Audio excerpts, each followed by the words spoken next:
पाचोरा येथील प्रागतिक विचार मंच यांच्या वतीने अभिनव प्रयोग राबविण्यात आला होता। लोकशाही महोत्सवादरम्यान प्रश्न जनतेचे उत्तर लोकप्रतिनिधींचे या कार्यक्रमात पाचोऱ्यातील आजी माजी आमदारांना एकाच व्यासपीठावर बोलत येथील जनतेने थेट प्रश्न विचारले।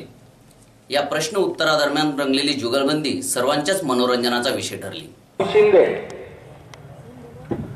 नक्कीचपणे कार्यालयामध्ये आमच्या 2 कार्यकर्त्यांनी हा एक महत्त्वाचा विषय आहे। आज आपण जर का संपूर्ण राज्यामध्ये पाहिलं तर अंगणवाडीच्या सेविका सुद्धा एकत्रित आल्या तर त्यांना राज्य सरकारकडून न्याय मिळतोय। कोणालाही तुम्ही जोपर्यंत संघटित होत नाही, तुमची ताकद दाखवत नाही, तोपर्यंत तुम्हाला न्याय मिळत नाही। आणि म्हणूनच या असंघटित असलेल्या मजुरांना संघटित करण्याचं काम आमचे काही पदाधिकारी करतायत। एकदा संघटित झाल्यानंतर नेमके तुमचे प्रश्न काय काय आहेत त्याच्यावर आपल्याला पुढे भविष्यात जाता येईल। फक्त नोंदणी झाली म्हणून माझे प्रश्न सुटले हा जर तुमचा समज असेल तर तो चुकीचा आहे। पहिल्यांदा एकत्रित या, एकत्रित आल्यानंतर तुमचे प्रश्न निर्माण करा। प्रश्न आल्याशिवाय त्याच्यावर उत्तर निघणार नाही। आपणसाठी प्रश्न आहे भाऊ भाग्यवान आहे, आम्हाला जास्त त्यांना ट्रॅप करता येत नाही कारण सध्या ते आमदार नाही आहे, त्याच्यामुळे भाऊंनी काही राग मानू नये। सध्या आपणकडे आमचं जास्त लक्ष आहे कारण प्रश्न सत्ताधाऱ्यांना जास्त विचारले जातात। तुमचा कार्यक्रम असा आहे की प्रश्न जनतेचे उत्तर लोकप्रतिनिधींचे। मी आजच्या घडीला कुठे लोकप्रतिनिधी कुठलाही म्हणजे ना नगरसेवक आहे ना कोणता, त्याच्यामुळे साहजिक ज्या जे पदावर जे असतात तुम्ही हे ठीक आहे। आता माझ्या आमदार पण काही जर महत्वाचे लोक बोलवले असते नगराध्यक्ष सभापती ते मोठा कार्यक्रम झाला असता। हा बस आमची समस्या अनेक लोकांच्या सूचना होत्या की यांना बोलवा त्यांना बोलवा, अनेक लोकप्रतिनिधी आहे, अनेक पक्षांचे आहे, परंतु तसं नाही। कार्यक्रम मोठा झाला असता, 2 तासाचा फक्त कार्यक्रम आहे। आम्ही फक्त तालुक्याचं प्रतिनिधित्व करणारे जे विधानमंडळामध्ये आपलं प्रतिनिधित्व केलेलं आहे किंवा जे आता करताय हे निवडलं होतं। अनेक आयडिया आहेत, अनेक गावात मंडळ आहेत, अनेकांना तशा अनुषंगाने काही कार्यक्रम अजूनही करता येईल, परंतु हा आमचा एक छोटासा प्रयत्न होता की लोकप्रतिनिधी तुमच्या समोर आणण्याचा। आमच्या चुका झाल्या असतील त्या कृपया सगळ्यांनी माफ कराव्या। आपणसाठी प्रश्न आहे शहरातील सार्वजनिक दवाखान्यात पुरेसा स्टाफ नाही, औषधे नाही, स्वच्छता नाही, रुग्णांना खासगी महाग दवाखान्यात उपचार घ्यावे लागतात।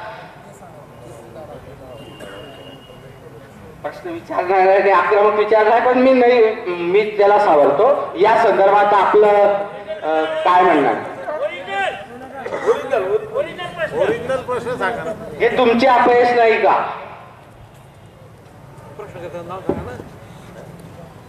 नक्कीच आपण इथे मर्यादा आहेत की हे ग्रामीण रुग्णालय, या ग्रामीण रुग्णालयामध्ये डॉक्टरांची परिस्थिती तशीच आहे। डॉक्टर नाही, जेवढे पाहिजे तेवढे नाही, जेवढा स्टाफ पाहिजे तेवढा नाही आहे। आणि म्हणून या ग्रामीण रुग्णालयाचं रूपांतर उपजिल्हा रुग्णालयामध्ये व्हावं अशा पद्धतीचा प्रयत्न आपण सातत्याने गेल्या 4 वर्षापासून करतोय। सुदैवाने हा विषय सँक्शन होण्याच्या मार्गावर आला। मी गोराडखेडा गावठाणची जी जमीन होती ती आपली वरखेडी रस्त्याच्या पुढे बाजुरिया फॅक्टच्या बाजूला लागून त्यांची गावठाणची जमीन होती। मला असं वाटलं की ही जमीन आपल्याला मिळेल आणि या जमिनीमध्ये उपजिल्हा रुग्णालय, ट्रामा सेंटर हे आपल्याला करता येईल कारण हायवे आहे, बाहेर मोकळा रस्ता आहे आणि त्या ठिकाणी जर का ही सुविधा झाली तर निश्चित आपल्याला या सगळ्या गोरगरीब रुग्णांकरता एक चांगली सुविधा निर्माण होईल। परंतु प्रॉब्लेम असा निर्माण झाला की ते गावठाण नव्हतं तर ते गायरान होतं आणि गायरानच्या जमिनीला कुठल्याही शासकीय प्रोजेक्टसाठी देणं हे कायद्यात नाही। म्हणून ती जागा मला वेळेवर न मिळाल्यामुळे, म्हणजे गायरान ही जागा न मिळाल्यामुळे मी तिथं करू शकलो नाही। म्हणून मी प्रयत्न आपल्या जुन्या रुग्णालयासाठी केला। आता इथली जागा आपल्याला अपूर्ण पडते। ही जी जागा आहे ही ग्रामीण रुग्णालयाची, याला उपजिल्हा रुग्णालयाकरता रूपांतर करण्यासाठी ती जागा अपूर्ण पडते। पण मग त्याच्यात मी मधला मार्ग असा काढला की जे प्रांत ऑफिस आहे ते प्रांत ऑफिस आपल्याला प्रशासकीय इमारतीत नेता येईल का? पोलीस स्टेशन जे आहे ते पोलीस स्टेशन आपल्याला पोलीस लाईन मध्ये नेता येईल का? आणि तिथे त्या पोलीस लाईनच्या समोर कमर्शियल कॉम्प्लेक्स काढून तिथं येणारा जो पैसा आहे त्याच्यावरच पोलीस क्वार्टर पोलीस स्टेशन हे उभं करून शासनाचा जरी पैसा नाही आला तरी त्याच्यावरच तो पैसा निर्माण करून आणि ती प्रॉपर्टी आपल्याला उभी करता येईल का, जेणेकरून ग्रामीण रुग्णालय हे म्हणजे उपजिल्हा रुग्णालयामध्ये रूपांतर होईल असा हा थोडासा तो त्रांगडा आहे. आणि राहिला प्रश्न गोळ्या औषधींचा किंवा जर का अशा काही गोष्टी असतील तर मला असं वाटतं की मी 24 तास अवेलेबल असतो. जर असा काही कोणत्या अधिकाऱ्याने खोडसाळपणा केला, तुम्हाला गोळ्या उपलब्ध करून दिल्या नाही, मी मागच्या काळात काही डॉक्टरांवर आपण कारवाई केल्या की इथून काही कट प्रॅक्टिस चालायची. बरेच डॉक्टर रेफर करायचे, याच्याकडे जाऊ द्या तिथं सिजर करा, याच्याकडे जाऊ द्या तिथं डिलिव्हरी करा, आणि ती प्रॅक्टिस इथे व्हायची नाही. याच्याकरता आपण 1-2 अधिकाऱ्यांवर कारवाया पण केल्या. भविष्यात जर का असं काही होत असेल तर नक्कीच निदर्शनास आणून द्या. आपला प्रॉब्लेम निश्चितच तो सॉल्व्ह करण्याचा प्रयत्न करा. अनस्क्रिप्टेड मुलाखतीचा आनंद तुम्हाला मिळतोय ना? अनस्क्रिप्टेड मुलाखत आणि स्क्रिप्टेड मुलाखत तुम्ही पाहिल्या असतील टीव्हीवर. शरद पवारांची मुलाखत राज ठाकरेंनी घेतली, स्क्रिप्टेड मुलाखत होती, घरूनच प्रश्न लिहून आणायचे आणि ते विचारायचे, तर त्या मुलाखतीचा मजा नसतो. पण आज तुम्ही जी ही मुलाखत पाहता, हे जी प्रश्न मंजुषाचा कार्यक्रम आहे हा अनस्क्रिप्टेड आहे. यातला एकही प्रश्न त्यांना माहीत नव्हता. हे अचानक आलेले त्यांच्यावरचे बॉम्ब आहे, परंतु ते दोघी इतके कसलेले योद्धे आहेत. आपले सगळे प्रश्न बिलकुल कौशल्याने ते फेटाळून लावत आहेत. आणि हेच कौशल्य तुम्हाला दाखवायचं होतं. आमचं कोणतं स्किल तुम्हाला दाखवायचं नव्हतं, त्यांचं स्किल तुम्ही पहा. आता पुढचा चार्ज मी सुनील शिंदेंना देतो.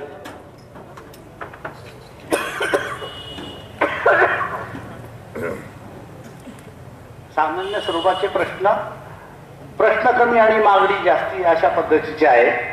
अनेक लोकांच्या मनामध्ये महात्मा ज्योतिराव फुले यांचा पुतळा या शहरात उभारला जात नाही याच्याबद्दलचा प्रचंड राग नगरपालिका आणि नेते यांच्यावरती आहे. याच्याविषयी तुम्ही संयुक्तपणे एक खुलासा करा की त्याचं काम केव्हा सुरू होईल का नाही होईल, किंवा त्याच्यासाठी काय अडचणी आहेत. मी ह्या विषयावर निश्चितपणे मागच्या वर्षभरापूर्वीच छत्रपती राजे संभाजी महाराज यांच्या जागेचं आरक्षण म्हणजे त्या जागा निश्चिती आणि महात्मा ज्योतिबा फुले यांच्या जागेची निश्चितीचा ठराव सर्वानुमते एकमताने त्या नगरपालिकेमध्ये पारित झाला.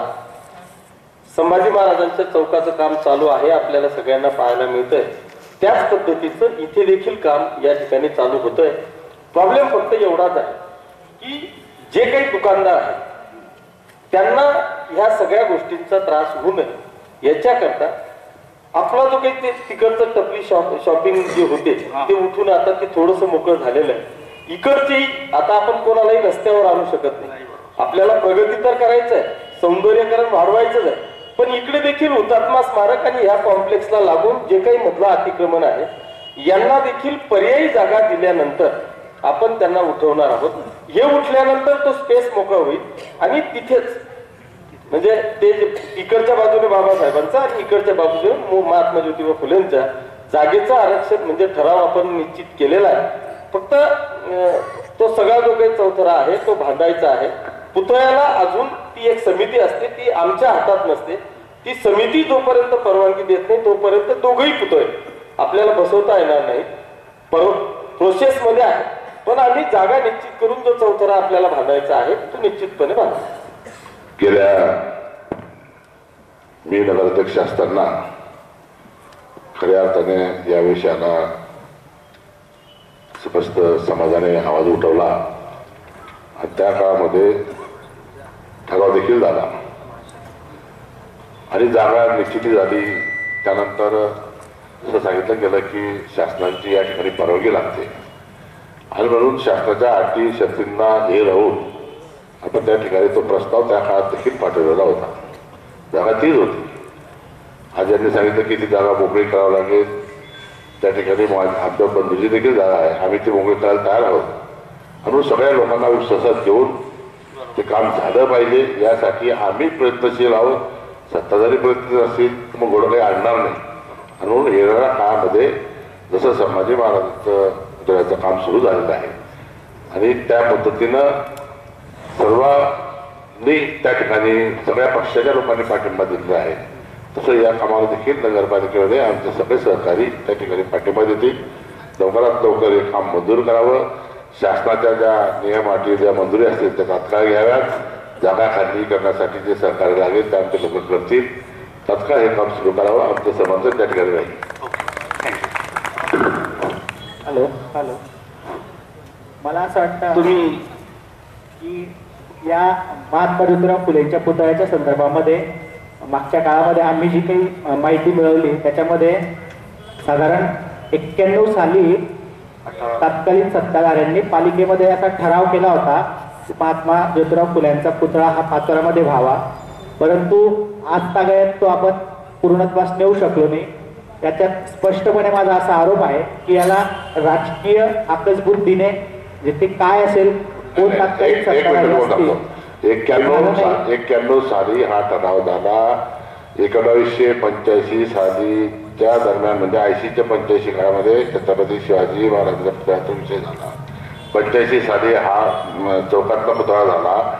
त्यानंतर 95च्या काळामध्ये आमच्या मध्ये देखील ठराव झाला. वासुदेव माझे त्याचे सूचक आहे. ठरावाची प्रत आमच्याकडे देखील आहे.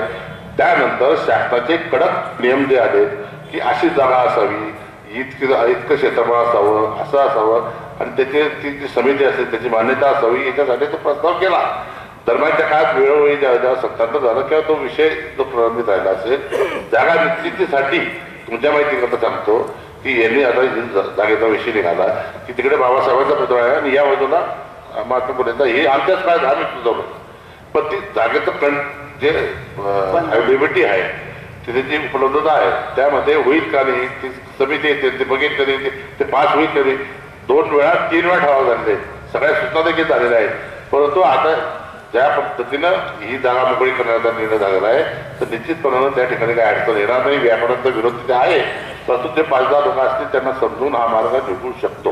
2 महापुरुषांच्या पुतळ्यामधलं अंतर हे सुद्धा त्याच्यामध्ये एक अडचण ठरू शकतं असा देखील एक काय असेल. त्याच्यामुळे डॉक्टर बाबासाहेब आंबेडकरांचा पुतळ्याचा आणि या पुतळ्याचा ती अडचण येत नाही. इथे फक्त ही जागा मोकळी म्हणजे कशी, ही जर इकडची लाईन जर उठवली मधुसागर पासून जी लाईन उठवली तर ती मोठी जागा होईल. आणि व्यापाराचा विरोध का होता किंवा तिकडे जसं झालं तर आम्हाला तुम्ही सगळं कंपाऊंड करून टाकाल, आमची मालाची गाडी घेत नाही, हे असा काही विरोध होता तो मावळता येऊ शकतो. आपण त्या पद्धतीने ते नियोजन केलं तर सहज प्रश्न सुटण्यासारखा आहे आणि ते होऊ शकतं. लवकरच हा पुतळा होईल अशी आपण आशा करू. ज्या सभागृहाचे भाऊ सदस्य राहिलेत आणि आप्पा सदस्य आहेत, हे चर्चेसाठीचं सर्वोच्च सभागृह आहे महाराष्ट्राचं. या सभागृहामध्ये चर्चा होतात, कायदे बनतात. पण साधारणतः असं चित्र दिसतं की ज्या वेळेला सभागृहामध्ये कायदे बनतात त्यावेळेला त्याच्यावरती विशेष काही चर्चा होत नाही. म्हणजे काँग्रेसचे हुडा ज्या वेळेला 10 वर्ष चीफ मिनिस्टर होते तर 6-7 मिनिटामध्ये कायदा मंजूर व्हायचा. नरेंद्र मोदी ज्या वेळेला गुजरातचे चीफ मिनिस्टर होते त्यावेळेला 11 मिनिटामध्ये कायदा मंजूर व्हायचा. म्हणजे ज्या कारणासाठी आपण सदस्यांना तिथे पाठवतो तर त्याच्यामध्ये चर्चा होत नाही. त्यामुळे बनणारा कायदा कशा पद्धतीने बनतो किंवा किती लोक त्याच्यात सहभाग घेतात हे समजू पण शकत नाही. मराठा आरक्षणाच्या संदर्भात मुख्यमंत्र्यांनी 1 तारखेला फटाके फोडा अशा पद्धतीचा एक मेसेज मराठा समाजाला दिलेला होता. अनेक संविधानिक अडचणी असताना मागचे शासन याच मुद्द्यावरती सुप्रीम कोर्टात तोंड घशी पडलेले असताना मराठा आरक्षण चर्चेविना मंजूर करण्यात आले. आता पुन्हा जर कोर्टाने हे आरक्षण नाकारलं, महाराष्ट्र नाकारलं तर प्रश्न, महाराष्ट्र विधानसभेने मंजूर केलेले हे आरक्षण 9व्या सूचीत टाकू असे सरकारतर्फे एका मंत्र्याने म्हटले आहे. याचा अर्थ मराठा समाजाला मिळालेले हे आरक्षण आता कायदा बनला आहे का? किशोरप्पांना प्रश्न आहे. नाही, ही वस्तुस्थिती आहे की आपण जे सांगितलं, गुजरातचं उदाहरण दिलं, बिल आल्यानंतर कायद्यावर किती तास चर्चा करावी याचं लिमिट नसतं. मी देखील मागच्या काळात पाहिलेलं आहे, मग ते काँग्रेसचा असेल, राष्ट्रवादीचा असेल किंवा कुठलंही सरकार असेल, त्या सरकारमध्ये आपणही पाहिलंय की कायदा होताना तासनतास चर्चा रात्रीच्या 2-2 वाजेपर्यंत सभागृह चालताना आपण सगळ्यांनी पाहिले. हे दुर्दैव आहे की आता बिलांवर चर्चा फारशी होत नाही, त्याच्यामुळे त्या कायद्यांमधलं जे काही कस काढावा लागतो, कारण तो शेवटी कायदा हा राज्यातल्या किंवा केंद्रातल्या देशातल्या सगळ्या जनतेच्या आयुष्यावर जोडलेला तो कायदा असतो, त्याच्यामुळे त्याच्यावर सविस्तर चर्चा होणं हे अपेक्षित आहे. पण हा जो मराठा समाजाचा जो विषय होता किंवा ह्याच्यावर चर्चा व्हायला पाहिजे होती, याच्याशी मी थोडासा असहमत आहे. याचं कारण असं आहे की तो विषय जो आहे तो संपूर्ण राज्यभर पेटलेला होता आणि तो पेटलेला असताना म्हणजे सेन्सिटिव्ह विषय झालेला असताना त्या कायद्यात जर का कोणी आणखी त्याच्यामध्ये वेगवेगळ्या पद्धतीचे मतांतर करून त्या कायद्यात जर का काही म्हणजे खडे टाकायचे काम केले असते, कदाचित काड्या कोरायचे कामं केले असती आणि तो कायदा पुन्हा लांबणीवर पडू शकत होता. म्हणून या राज्यातल्या तमाम जनतेला न्याय देण्यासाठीची भूमिका ही भारतीय जनता पक्ष आणि शिवसेनेची होती. त्यांना कॉन्फिडन्स होता की हा कायदा चॅलेंज होऊ शकत नाही आणि आपणही पाहिलं असेल की तो आता हायकोर्टात सुद्धा फेटाळून लावलेला आहे. म्हणून तो कायदा मी आपल्याला सांगतो की 100% पारित होईल, म्हणजे पारित तर झालेला नाही पण त्याच्यात कुठल्याही प्रकारची अडचण येणार नाही असा मला विश्वास आहे. सभागृहामध्ये मंजूर झाला. आता ज्यावेळेला एका मंत्र्यांनी असं स्टेटमेंट दिलं की आम्ही याला 9व्या सूचीत टाकू, म्हणजे केंद्राला तसा आग्रह करू की याला 9व्या सूचीत टाकू. आता 9व्या सूचीत टाकल्यानंतर 9व्या सूचीच्या संदर्भामध्ये 1973 सालच्या निकालानंतर त्याचा रिव्ह्यू करता येतो, वकील साहेब आहे तिथे. परंतु तो 9व्या सूचीत टाकतो म्हणजे महाराष्ट्र विधानसभेने 16% आरक्षण जे काही आहे मराठा समाजासाठी हे मंजूर केलं. आता कायदेशीर तरतूद झाली का याचं उत्तर पाहिजे की हा आता कायदा आहे, म्हणजे पुढच्या ज्या महाराष्ट्र शासनाच्या भरत्या निघतील त्याच्यामध्ये ही प्रोव्हिजन राहील. 16% मराठा आरक्षण ही 100% प्रोव्हिजन राहील.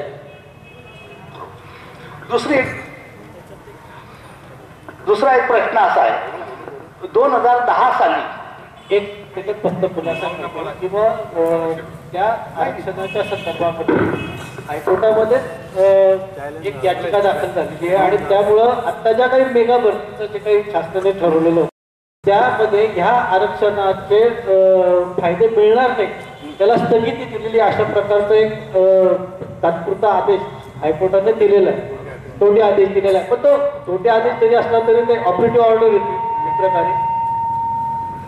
यामध्ये असा विषय आहे की या सरकारने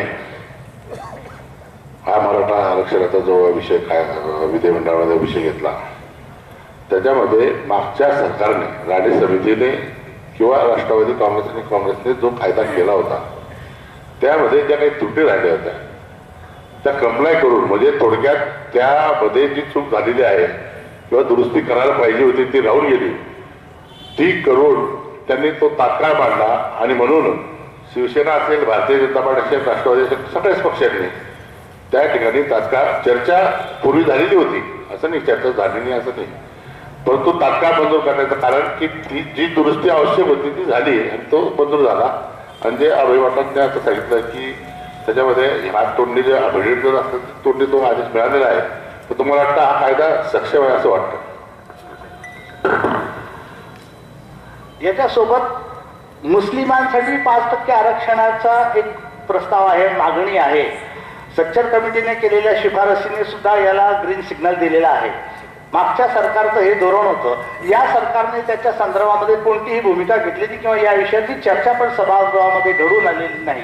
तर मला असं आप्पांना विचारायचं की असं अर्थ त्याच्यातून ध्वनित होत नाही का की मुसलमानांची बाजू ही याला सेकंडरी म्हणजे दुय्यम स्थान दिल्यासारखं. याच्यातला जो विषय आहे तो मला असं वाटतं की सेकंड प्रायोरिटी नाही. आता जसं आपण इकडे एका बाजूला मराठा समाजाच्या आरक्षणावर चर्चा करतोय आणि दुसऱ्या बाजूला तुम्ही मुस्लिमांच्या आरक्षणावर चर्चा करताय. मुस्लिम ही जात नाही, मुस्लिम हा धर्म आहे. मराठा ही जात आहे, मराठा हा धर्म नाही. त्याच्यामुळे या देशामध्ये धर्मावर कधीच आरक्षण दिलं गेलं नाही, देशामध्ये जातीवर आरक्षण दिलं गेलं आहे. आणि म्हणून इकडे हा जो काही तुमचा प्रश्न आहे तो मुळात तसा नाही आहे. इथे ज्या ज्या लोकांना म्हणजे मुस्लिम समाजातल्या अशा काही कम्युनिटी आहेत, एकच सेकंड मला उत्तर पूर्ण देऊ द्या, अशा काही कम्युनिटी आहेत, या सगळ्या कम्युनिटींना आरक्षण ऑलरेडी आहे. आणि म्हणून आपण जो काही प्रश्न आहे किंवा मुस्लिमांना आता इकडे जे काही सुवर्ण आहेत आता इकडे आर्थिक याच्यावर निकषावर पण सुवर्णांना आरक्षण दिलं गेलं. कदाचित त्याच्यात जर का कोण नसेल तर त्याच्यात त्यांना आरक्षण मिळेल. आता तो काही असा विषय नाही की मुस्लिमांना ह्या राज्यकर्त्यांनी नाकारलं. हा जो प्रश्न आहे हा मुळात मला असं वाटतं की चुकीचा आहे. 2010 साली लोकसभेमध्ये समीर भुजबळ आणि गोपीनाथ मुंडे हे शेजारी शेजारी बसले आणि त्यांनी सभागृहामध्ये ओबीसींच्या जातनिहाय जनगणनेची मागणी केली. महाराष्ट्र विधानसभेमध्ये येत्या आता जी 2021ला जनगणना होणार आहे त्या निमित्ताने ज्या पद्धतीने आता हालचाली सुरू झालेल्या आहेत म्हणजे कारवाई सुरू झाली आहे, तर तुम्ही या संदर्भामध्ये विधानसभेमध्ये ही मागणी कराल का? म्हणजे करावी अशी आमची इच्छा आहे की ओबीसीची जातीनिहाय जनगणना झाली पाहिजे अशी मागणी आपण सभागृहामध्ये करावी. ज्या वेळेस मंडळ आयोग लागू झाला VP सिंग साहेबांनी त्यावेळेस ते लागू केलं, त्यावेळेस हे ऑलरेडी ही जे विशिष्ट जे समाज होते ते मंडळ आयोगामध्ये आले आणि त्यावेळेसच ओबीसी निर्मिती झालेली आहे. त्यामुळे तो ओबीसीची जातनिहाय जनगणना 1930 हाय गणना करणं म्हणजे काय, जे आता ओबीसी मध्ये आहेत ते काढून टाकायचे ना असा विषय नाही. जी ज्या ओबीसीची जातीनिहाय जनगणना जेव्हा जनगणना हे ऑलरेडी सरकारकडे रेकॉर्ड असतं. प्रत्येक आता जशी आपली एक गाव पातळीवर किंवा याच्यावर असते जनगणना करण्याची मागणी केलेली आहे. बरोबर आहे तुम्ही जे म्हणतायत ते, पण तुम्ही जवळजवळ हे सरकारचं सर्वेक्षण करू शकता ना. ओबीसीच्या जातीनिहाय मी सांगितलं समीर भुजबळ आणि गोपीनाथ मुंडे शेजारी शेजारी बसले. काय झालं, शरद यादवांनी एक पॉम्पलेट दाखवलं सभागृहामध्ये, इस देश में हिजड़ों की गिनती होती है लेकिन पिछड़ों की नहीं. जनगणना होणे, जातनिहाय जनगणना होणे हा जो मुद्दा आहे, तर आमचं असं मत आहे, मागणी आहे आणि प्रश्न पण आहे की विधानसभेमध्ये आप्पा ओबीसींच्या वतीने किंवा त्यांचा स्वतःचा एक प्रश्न म्हणून की महाराष्ट्र शासनाने केंद्राकडे ओबीसींची जातनिहाय जनगणना करावी अशी मागणी करेल अशा पद्धतीचा काही कार्यक्रम की मागणी आप्पांनी करावी, जेणेकरून या 52% ओबीसींना त्यांची एक्झॅक्ट ताकद किंवा जे काही त्यांना सरकारकडनं मिळाला पाहिजे त्याच्यासाठी या गोष्टीची मदत होईल. या विषयावर तुमच्याशी सविस्तररित्या चर्चा करून जर या समाजाला न्याय मिळवून देण्याकरता मला जर का तो हे मिळत असेल तर तुम्ही निश्चित स्वीकारा. आम्हाला काही प्रश्न व्हॉट्सअपवरून आलेले आहेत. समस्याला फेस करायची दोघींनी, समस्या मोठी आहे. पाचोरा नगरपालिकेच्या 15-16 पाचोरा नगरपालिकेच्या 15-16 16-17 या कालावधीत जी काही कामे झाली त्या कामांमध्ये मोठ्या प्रमाणात भ्रष्टाचार झालेला आहे. याबाबत माजी आमदार दिलीप वाघ यांनी विद्यमान नगरपालिकेला संबंधित भ्रष्टाचार करणाऱ्या ठेकेदाराकडून लेखापरीक्षण अहवालमध्ये शिफारस केल्याप्रमाणे रक्कमा वसूल कराव्यात अशा प्रकारची तक्रार दिलेली आहे. मात्र यावर अद्यापपर्यंत कारवाई झालेली नाही. तुम्हा दोघा आमदारांपैकी नक्की कोण याबाबत ठोस भूमिका व कारवाई करण्याचे आज जनतेला वचन देणार आहात? कोणी तक्रार दिली? आमदार दिलीप वाघ. काय तक्रार मेसेज चुकीचा आहे. सॉरी. नंबर एक तर तुम्हाला मेसेज चुकीचा आहे. सॉरी. तू म्हणते की तो प्रश्न मला लक्षात आला. याच्यामध्ये पाचोरा नगरपालिकेने मध्ये डीपीटीसीचा निधी जो आला तो डीपीटीसीचा निधी खर्च करणार असतो, जे टेंडर करायचं असतं त्याच्यामध्ये जे टेंडर आले त्याच्यामध्ये ते जास्तीचे आले असते. तर ते जास्तीचे आल्यामुळे त्याची इन्क्वायरी झाली. त्याची इन्क्वायरी जिल्हाधिकाऱ्यांनी केली. क्वालिटी कंट्रोल एरोडोलचे कोणी अभियंता आहेत त्यांनी ती चौकशी केली आणि तो अतिरिक्त खर्च झालेला आहे, भ्रष्टाचार नव्हे. नंबर 1 की हे काम एस्टिमेटमध्ये झालं पाहिजे होतं, त्याच्यावर अतिरिक्त खर्च झाला आहे. हा शेराकोणाचा आहे, क्वालिटी कंट्रोलचा आहे आणि त्यांनी कोणाला सांगितलं आहे जिल्हाधिकाऱ्यांना की हा अतिरिक्त खर्च वसूल करावा. ते मुख्याधिकाऱ्यांना पत्र आहे, मुख्याधिकाऱ्यांनी त्याची दखल घेऊन तो अहवाल कलेक्टर दिला आहे. याच्यामध्ये मी तक्रार केली नाही असं कुठेही विषय नाही. फक्त विषय असा आहे की अतिरिक्त खर्च झालेला आहे तो कॉन्ट्रॅक्टरकडून वसूल करावा. सॉरी. नाही, मला असं वाटतं की हा जो तुम्हाला व्हॉट्सअप आलेला आहे हा एक वेगळा प्रश्न आहे. म्हणजे भाऊंनी कुठल्या प्रश्नावर आपल्याला उत्तर दिलं मला माहित नाही, पण ती वस्तुस्थिती आहे. मला असं वाटतं म्हणजे कदाचित, कारण तुमचाच प्रश्न तो डायरेक्ट असा नाहीये की ही वस्तू बांधली आणि याच्यात भ्रष्टाचार झाला असा नाहीये. हा, आता ह्या टाउन हॉलच्या संदर्भातला तो प्रश्न असावा असा माझा समज सांगतो. भाऊ एक मिनिट बोलू द्या. ऐका ना, किंवा ते जे दुकानं आहेत ह्या दुकानांना ही जी वास्तू बांधली ही वास्तू बीओटी तत्वावर आपण संजय कुमावत नावाचे कॉन्ट्रॅक्टरांना लक्ष्मी कन्स्ट्रक्शनला ही बीओटी तत्वावर आपण ही वास्तू दिली. ही बीओटी तत्वावर हा विषय तर होतोय.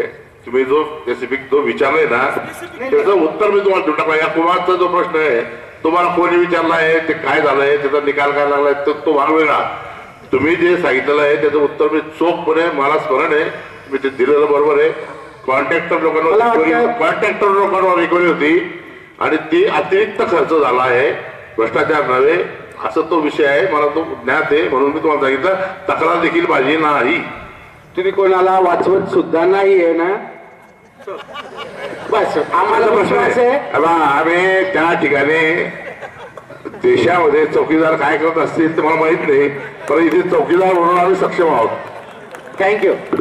प्रश्न ती तक्रार दिलीप भाऊंनी केली, हाच विषय दिलीप भाऊंनी नाकारल्यामुळे आम्हाला त्यांच्यावर विश्वास ठेवावा लागेल, त्यामुळे मी हा प्रश्न बाद करतोय. मला वाटतं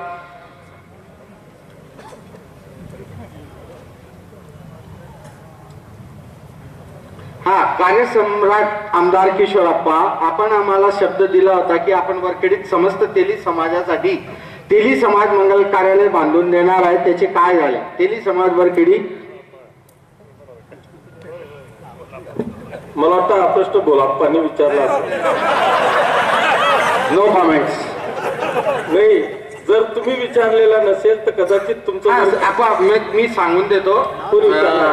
सचिन चौधरी, कुठला फोकस न्यूज मराठी, हा तेली समाज वरखेडी. हा, तर मग तो वरखेडीलाच गेलेला नसावा म्हणून मी सांगतोय की ते काम पूर्ण झालेलं आहे, फक्त उद्घाटनाची प्रतीक्षा करताय. बेस्ट. अशा ते कधी कधी आमदारांनाच हिरो होण्याचा चान्स आपणच देतो. प्रश्न जरा सांभाळून वापरा. कसलेले खेळाडू आहे, आपले डाव आपल्यावरच टाकायला ते कमी करणार नाहीत.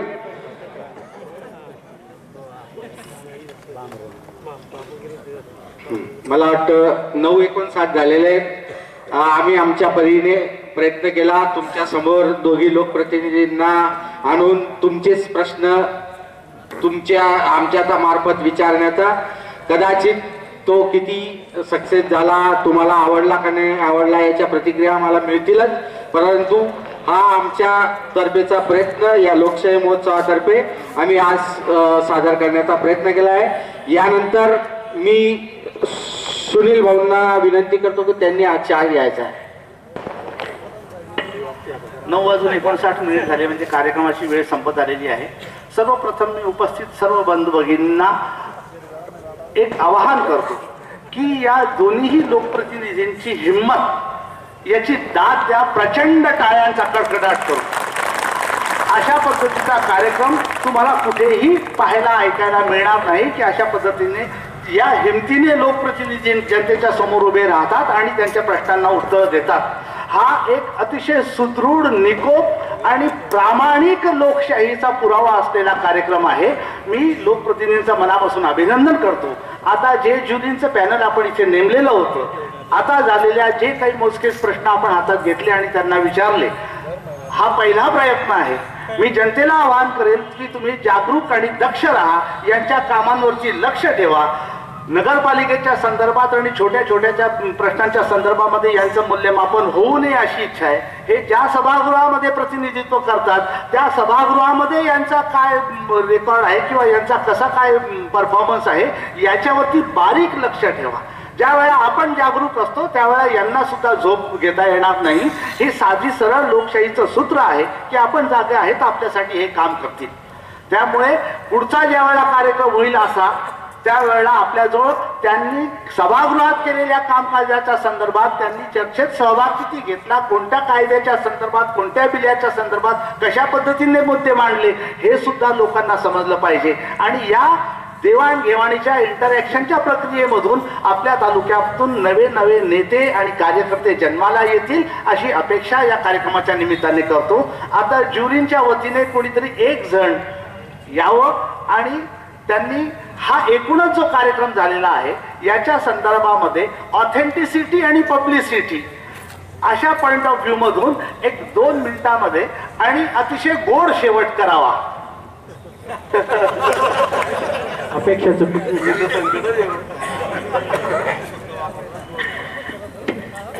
धन्यवाद. या लोकशाही महोत्सवासाठी पाचोरा शहरातल्या आणि ग्रामीण भागातल्या जमलेल्या या सर्व मतदारांना, नागरिकांना मी सर्वप्रथम धन्यवाद देतो, आभार मानतो. त्याचबरोबर आजी आणि माजी आमदार दिलीप भाऊ आहेत, किशोरप्पा आहेत, हे या ठिकाणी आले. खूप मोठं धाडस लागतं लोकांसमोर जायला आणि ज्या वेळेला काहीतरी केलेलं असतं, करून दाखवलेलं असतं, त्यावेळेला समोर जायला भीती वाटत नाही. हे त्यांनी त्यांच्या कृतीतून इथून येऊन दाखवून दिलेलं आहे. त्याबद्दल त्यांचाही आभार मानतो. अनेक प्रश्न या निमित्ताने विचारले गेले. मी अगदी सुरुवातीला फक्त आप्पांचं एक सांगतो. आप्पांनी सांगितलं नगरपालिकेच्या माध्यमातून इतक्या कोटी रुपयांची कामं केली. आपण नगरपालिकेने ती कामं केली. आमदार म्हणून आपण त्याच्यात निश्चितपणे हातभार लावला असेल, पण आमदार म्हणून आपलं एक वेगळं काम होतं स्थानिक विकास निधीचं. त्या माध्यमातली कामं आपली सांगायची राहिली, आपल्याला थांबवलं गेलं. त्यानंतर रोजगाराच्या संदर्भामध्ये MIDCचं आपण सांगितलं. ती खिचडी अजून शिजती आहे. ती नक्की अकबराची का ती बिरबलाची खिचडी ठरू नये अशी आम्ही तालुकावासियांकडनं अपेक्षा करतो. ती यशस्वी होईल. या निमित्ताने आपण एक आग्रह धरावा. आपण रेल्वे बोगींच्या संदर्भामध्ये प्रस्ताव मांडला, भाऊंनी त्याला सांगितलं. हे सगळं अशक्य कोटीतलं सगळं चित्र आहे. आपले स्वप्न खूप मोठे आहेत, चांगली आहेत, परंतु देणारं जो काही सरकार या ठिकाणी आहे केंद्रातलं, या केंद्र सरकारची आर्थिक स्थिती भयंकर खराब आहे. आपण कालचा परवाचा जर त्यांच्या आर्थिक सल्लागारांचा रिपोर्ट जर ऐकला तर त्यांनी सांगितलंय की या देशामध्ये मोदीजी आता याच्या पुढे कुठलंही आर्थिक आश्वासन मोठ्या स्वरूपाचं देऊ नका, कारण आपली स्थिती खराब झालेली आहे. त्यामुळे ते खरं होईल का नाही हे आपलं दिवा स्वप्न ठरतं का काय अशी भीती आम्हाला वाटते. या निमित्ताने दुसरा एक प्रश्न आला सेटलमेंटचा, की यांच्या विरोधात ते उभे राहत नाहीत आणि त्या वहिनींच्या विरोधामध्ये आपण ज्या मिसेस उभ्या राहत नाहीत. आपण जनतेच्या वतीने त्यांना असं विचारायला पाहिजे होतं खरं तर, की याच्या पुढची निवडणूक जी आहे ती निवडणूक तुम्ही दोघांच्या ज्या पत्नी आहेत ते एकमेकांच्या विरुद्ध लढवाल का मग, म्हणजे तरी कळेल लोकांना की असं कुठे नाही. आम्ही तर नाहीच आहोत ना आप्पा. आम्ही यावेळेला तुमच्या बरोबर होतो, पुढच्या वेळेला भाऊंबरोबर असेल. आम्ही अशाही सुपातच आहोत, अजून आम्ही गेलो नाही जात्यामध्ये. त्यानंतर परंतु त्यांनी एकदम व्यवस्थित उत्तर दिलं त्याच्यामध्ये, किंवा दोघांचे मतदान प्रभाग जे आहेत ते वेगवेगळे आहेत. अनेकदा ही गोष्ट होते. या व्यासपीठावर मला अपेक्षा होती की कोणीतरी असा कोणता प्रश्न विचारेल की इथं 60-40चं काय भानगड आहे, परंतु दोघांनी ज्या पद्धतीने संयमितपणे उत्तरं दिली मला खरंच टेन्शन होतं. 60-40चे प्रश्न आलेले होते आमच्याकडे, खूप चांगलं केलं ते. त्यानंतर पुढचा प्रश्न होता की बाबा पाचोऱ्या विधानसभेच्या समस्या संपल्यात का. आपण आमदार गिरीश भाऊंनाच कायम टार्गेट करत असतात. जामनेरच्या बाबतीमध्ये आपण प्रश्न घेत असतात. हे खरं आहे की बा युतीमध्ये ज्या वेळेला सत्ता स्थापन झाली 2014 मध्ये, त्यावेळेला अनेक कामांची उद्घाटने ही गिरीश भाऊ आणि एकनाथराव खडसेंच्या हस्ते ह्या तालुक्यामध्ये आमदार साहेबांनी केलेली आहेत.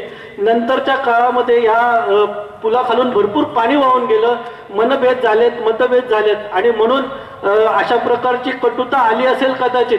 परंतु त्याही पलीकडे जाऊन एक सत्यस्थिती आपल्याला स्वीकारावी लागेल की अर्धा तालुका 2 गट जिल्हा परिषदचे हे आपल्या गिरीश भाऊंच्या ताब्यामध्ये आणि तिथले ते आमदार आहेत, तिथले ते लोकप्रतिनिधी आहेत, त्या अर्ध्या तालुक्याचे ते प्रथम नागरिक आहेत. असं असताना देखील ह्या तालुक्याला सावत्र भावाची वागणूक देण्याचं काम या 5 वर्षामध्ये 4.5 वर्षामध्ये त्यांच्याकडनं झालेलं आहे. कुठलं तरी एक मोठं ठोस काम त्यांनी केलंय. अशा प्रकारची कुठलीही कृती या तालुक्यामध्ये या 2 गटांमध्ये तरी दिसलेली नाही आणि म्हणून साहजिक आहे त्याबद्दल प्रश्न विचार